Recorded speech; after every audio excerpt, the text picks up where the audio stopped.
अरे देखा, इतना डीमा हा। माफ करिए देव पुत्री, लेकिन बाकी सारा लोग व्यस्त बाड़े। आपके यही में से चुनाव करे के पड़ी। टीका, हम दुकान में खड़ा के फूल और खिलौना खरीदत रहनी, यहाँ कैसे आ गई नी हम?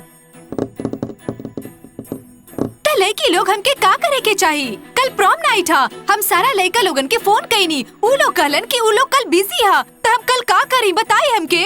डायना, कल सिर्फ तोहार प्रॉम नाइट ना हा, और लोगन के भी हा। सब लोग अपन चुनाव कर ले हा। डायना, तोरा के पहले से ही लड़का के तलाश कर लेवे के रहे, अंतिम दिन ना। डायना, इहो कोई समस्या बा? चला एक साथ प्रॉम पर चलल जाओ। केहू ना आई तो हम लड़का बन के चल जाये। गी ई कोनो मजाक के बात ना हा। तो लड़की लोग हमरा पास सिर्फ एक ही गो विकल्प हा। हम अपन दोस्त लोग के फोन करब, उ लोग हमार मदद जरूर करी। त करा फोन उन करा के। त पहले कोस्तिया के, वो शक्तिशाली हा, विशाल हा, वो हमरा साथ अच्छा लागी। हेलो कोस्तिया, कैसन बाड़ू तू? एगो प्रॉब्लम हा, हमार साथ प्रोम पे केहू ना आ रहल हा, तो हम कल अकेले हो जाइब। का तू हमार साथ प्रोम पे आवे के चाहबू? ई का तू जूली के साथ जा रहल हो? ठीक है, फिर तू जूली के साथ ही जा। ठीक है, बाय। जूली, तोहर दिमाग तो ठीक है ना? तू हमके बता देती कि तू कोस्तिया के साथ जा रहल बाड़ू। हाँ डायना, हमके नहीं के पता रहे कि कोस्तिया हमार साथ जाई, और हमके लागल कि हम अकेले हैं। और नास्तिया, तू केकरा साथ जा रहल बाड़ू? हाँ डायना, हम तोहरा के दुखी ना करे चाहत रहली, तू पहले से ही दुखी बाड़ू। खैर, हम तो आर्ट के साथ जा रहल बानी। का बात है? एकर मतलब है कोस्तिया जूली के साथ जाई और अर्त्यम नास्तिया के साथ जाई। तो ठीक है, फिर डीमा बाकी है, हम डीमा के फोन कर सकत हई। डायना, तू देर कर देलू। ई देखा, हम ओकरे नंबर डायल कर रहल बानी। अब हम तोहरा लोग के समझ गइल बानी। बहुत हमरा के दोस्त बने के दावा करेलू ना? बहुत हो गइल, अब हम अकेले अपन घर पे रहब। खुश हो ना? तू जा अपन दोस्त लोगन के साथ मजा करा। बाय।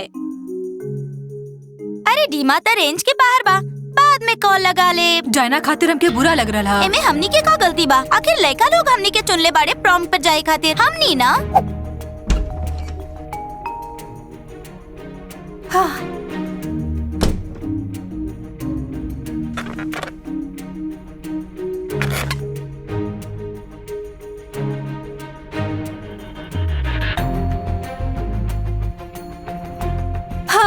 हम बेवकूफ हैं। आज के दिन ही बिल्कुल अच्छा ना हा। प्यारी डायरी, आज हमार मूड ठीक नहीं खे हा। कल प्रॉम के रात था, लेकिन हम ना जाइब। हमके अकेले घर पर ही रहे के पड़ी, काहे कि हमार केहू भी साथी ना हा। आज हमार जीवन के सबसे बुरा दिन हा।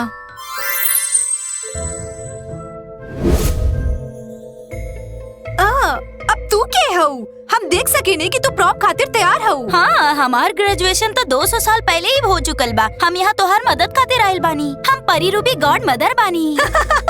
तू गॉड मदर कबो ना हो सकेलू। मम्मी हमके नहीं के बतैली कि कोनो गॉड मदर भी होवेली। हाँ, ना बतैले हो कि वो अभी भी नाराज बाड़ी, काहे कि हमनी के बहस भइल रहे। वो तोहरा से नाराज बाड़ी? यकीन ना होवेला हमके। हमार माँ तोहरा से काहे नाराज होई? कि तोहार माँ के हम प्रॉम खातिर तैयार कइले रहली, ओकरा के पसंद ना आए। सुना गॉड मदर परी, हम अपन पोशाक के साथ तैयार बानी। तू जा सकेलू यहाँ से, बड़ा ही सगी बनेलू। हाँ हाँ, हम देख सकतानी कि तोहार पोशाक में कोनो कमी नहीं खे, लेकिन तोहार कोनो साथ ही नहीं खे। तो का तू कल प्रॉम पर अकेले जाइबो? जब हम अपन डायरी लिखत रहली तब तू छुप के देखत रहली का? हाँ सुना नक्चड़ी, हम अपन समय यहाँ बाद में व्यर्थ ना कर सकेनी। साथी चाही की ना? हाँ, हमके साथी तो चाही। का तोहार जादू से हमके साथी मिल जाई? सिर्फ अपन देव पुत्री लोग खातिर। लेकिन सच कहीं तो इस सब से हम थक चुकल बानी। ये तो बहुत ही अच्छा हुई, हमके सबसे सुंदर साथी मिली। ऐसा जादू कर दा। ठीक बा, लेकिन यहाँ हमरा के समझ ना आ रहल। चलो बाहर जादू कइल जा। हाँ, हमके मम्मी से पूछे के पड़ी कि गॉड मदर परी कहाँ से आयल बाड़ी। लड़की लोग, हमारे पास एगो अच्छा खबर बा। कल हम प्रॉम में जाए और हमारे पास एगो साथी भी हुई। डायना, लेकिन के? और वो आइल कहाँ से? हमके सब नहीं के पता। वो कहली कि वो कहीं से उड़ के आइल बाड़ी। वो कहते हैं कि वो हमार गॉड मदर हैं। हम एगो जादू से मिल रहल हैं। तो लड़की लोग, तू देख लू का कितना भाग्यशाली है। तू लोग सुन लू का एगो परी गॉड मदर। चलो चलो जाओ, चलो चलो चलो हाँ, चलो।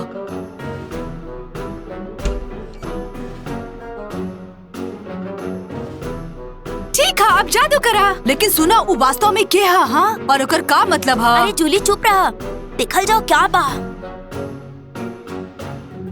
पहले हम तोहर पोशाक खातिर जादू करब। हम तो के पहले ही बता देले रानी कि हमारे पास सबसे अच्छा पोशाक है। हमके अपन पोशाक से कोनो दिक्कत ना है। हमके एगो बॉयफ्रेंड चाहिए बस। जैसन तोहार मर्जी। तो एगो लड़का के जादू खातिर हमरा के नारंगी की आवश्यकता पड़ी, इतना ही। ये सब हम का देख रहल बानी? या तू कोनो तरह के ढोंगी हो? जादू करे खातिर तो के नारंगी की आवश्यकता है? ठीक है, हम तो के नारंगी लाके देवत ही, लेकिन बेवकूफ मत बनैया।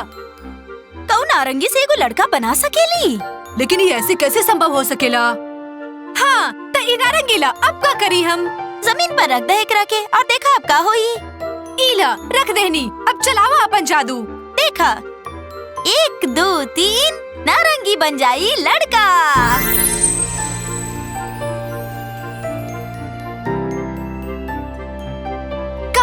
लेकिन इतना कोस क्या हा? ई परी कुछो ठीक ना लागेली। इतना कोस क्या हा हमार हा? जाओ ओकरा के ले आवा। हाँ जा। अरे हम यहाँ कैसे आ गई नी? तू जूली के पास जा, यहाँ हमार खातिर लड़का ढूंढ रहल बानी हम। कोस्ते के काहे ले लू तू हमके कोनो दोसर लड़का दा जकरा हम नहीं के पहचानत हई। का तोरा के लड़का पसंद ना आइल? ठीक बा, हमरा के एगो केला दे दा। ओ तब तोरा के केला चाहिए, लेकिन तू बेवकूफ मत बनैया, समझ गइलू? दोस्त लोग ही चलत का बा और हम यहाँ कैसे आ गई नी? कोस्तिया तू हमारे साथ खड़ा हो जा और कहीं जइहा मत। ठीक बा। इला केला तो काकरा भी जमीन पे रखे के हा? अगर साथी चाहिए तो रख द। 1 2 3 केला बन जा लड़का।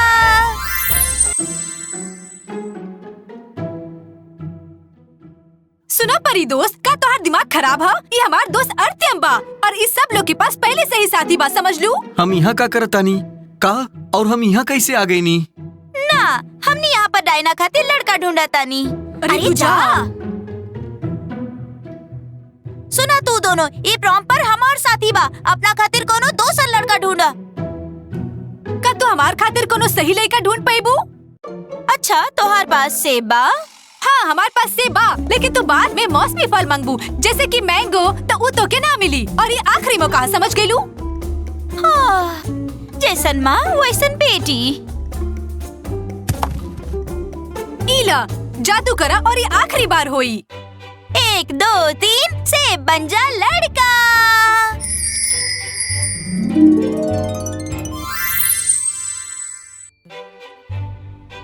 हे भगवान, इतना जीमा हा? लेकिन सब व्यस्त बाड़े। जौन आखिरी बाचल बा तोरा ओही में से अपन पसंदीदा चुने के पड़ी। अभी का बा? हम दुकान में खड़ा के फूल और खिलौना खरीदत रहनी, यहाँ कैसे आ गई नी हम? जी माँ, हम एगो सवाल पूछी, तू प्रॉम में केकरा साथ जा रहल हो? सच सच बतावा। डायना, हम तोहरा साथे चलब और यह खातिर हम ये सब खरीदनी। अच्छा तो ठीक है। दोस्तों, हम सब ठीक करके आवतानी। जीमा, हमार सर चकरा रहल बा। तू डायना के साथ जा रहल बड़ा, हम फोन लगेले रहली, एहे से तू हमरा साथ जा रहल बड़ा और ये सब भी हमार बा। तोरा के हमरा साथ प्रॉम पर जाए के चाहिए। सुना छोटी बच्ची, तू अपन मुंह बंद रख, वरना हम तोरा के अभी चूहा में बदल देब, समझ गइलू? सुन लू, तू का कहली? चूहा बने के बका तरह के? अच्छा तो जी माँ, चला केहू तो हमारे साथ जाए खातिर। हाँ तो डायना, तू प्रॉम पर कैसे जेबू? सुंदर सा बग्घी मंगवा दी का? तू एगो बग्घी भी मंगवा सकेलू, लेकिन बग्घी तो बहुत पुराना जमाना के हा। हम चाहते हैं कि तू हमार खातिर एगो पिंक कार मंगवावा। हाँ, खुला छत वाला गाड़ी अच्छा रही। गाड़ी कैसन होखेला? हमरा के तो पता ही नहीं कि गाड़ी होखेला कैसन। अच्छा, एगो टमाटर लावा। डायना, जल्दी टमाटर लावा। हाँ, अभी लावत है। डायना, जल्दी आवा।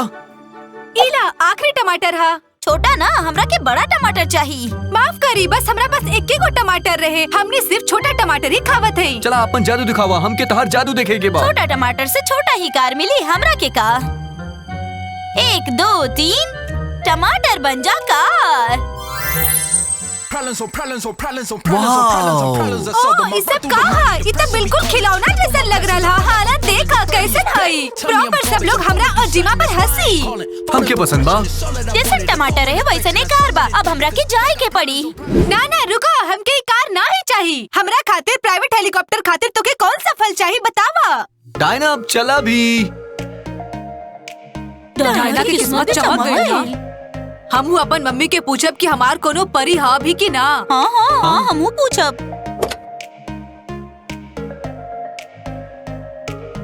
टीमा, चला पहले कैफे चलत है, ओकर बाद फिर नाश्ता करब हम लोग, फिर ओकर बाद हम लोग प्रॉम खातिर तैयार हो जाए। चला। ठीक बा डायना।